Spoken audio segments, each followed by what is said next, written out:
Hey guys, it's Lauren and welcome to another edition of my 12 Days of Christmas Desserts. Another day, another ugly Christmas sweater.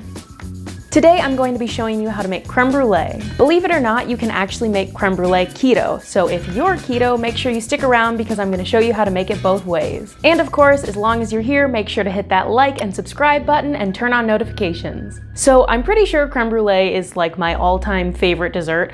For a period of time between like middle school and high school, pretty much any restaurant we went to, I would order it. So of course, all that time I was thinking, crème brûlée must be like super hard to make because it's so good. I mean, how can you go wrong? It's like custard with this sugary top that's, you know, torched. So good, right? And it looks really difficult. Guess what? It's actually super easy, and I'm gonna show you why. So this is literally all you're going to need. So I have 6 egg yolks here, and I actually saved these from when I made my peppermint macarons. I really hate food waste, so when a recipe calls for just egg yolks or just egg whites, make sure that you save them because you can use them for other recipes. Then I have 1 quart of organic heavy whipping cream, and I mentioned that I use organic heavy whipping cream because I really do think it makes a difference in the flavor of your crème brûlée. Then we have 1 cup of organic granulated white sugar that we've split up. So you're gonna put half of it into your egg yolk mixture, and then you're going to put half of it on top of your crème brûlée ramekins, and then we're gonna torch that. Then I have 2 teaspoons of homemade vanilla extract.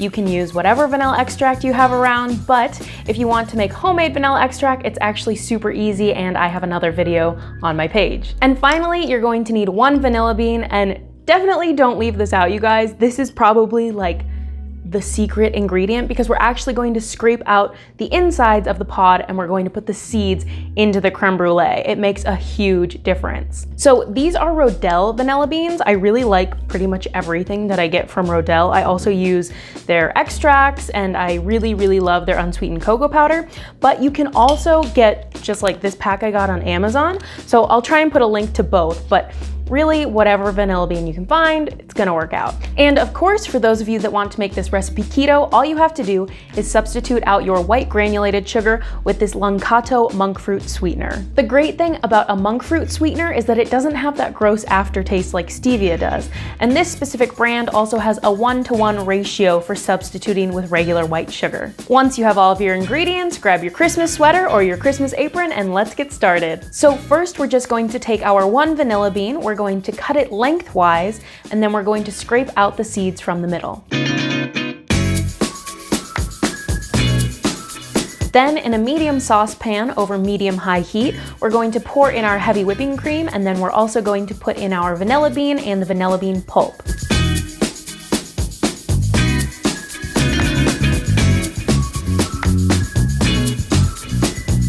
Then we're just simply going to bring it to a boil, and once it has reached a boil, we're going to remove it from the heat, cover it, and let it sit for 15 minutes.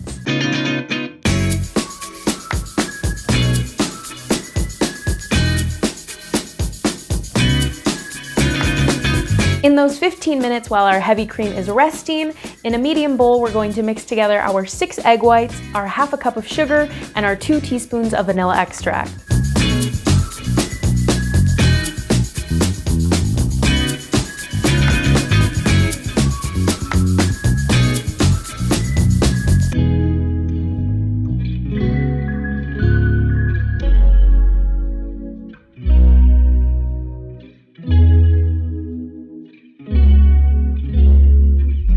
And now we're just going to fill up our 6 ramekins with our crème brûlée mixture.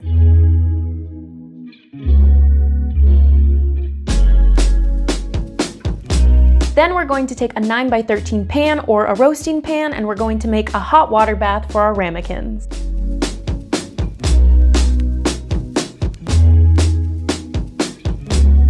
Then we're going to toss them in the oven for 40 to 45 minutes. You'll know that they're done when you move the pan just slightly and they tremble a little bit in the middle. Once they come out of the oven, we're going to remove them from the roasting pan and put them in the fridge for about 2 hours before we torch them.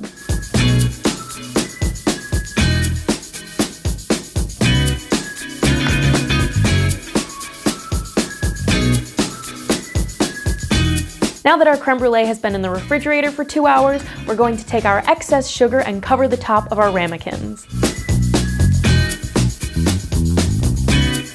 Then we're going to take our torch to the top of our creme brulee until the sugar becomes a nice caramelized brown color. This is the little torch that I use to brown the tops of my creme brulee. I've had it for quite a few years and I use it at least once a year. So if you think that you're going to continue making creme brulee in the future, I strongly recommend investing in one. And they really don't require a lot of maintenance, you just have to fill them up with butane when they run out. I also remember them being relatively cheap, so I'll try to find a similar kind and I'll link it below.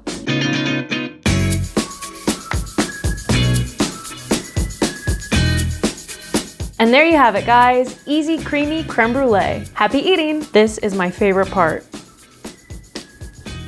Oh, look at that. Oh, the big piece of sugar. Mmm.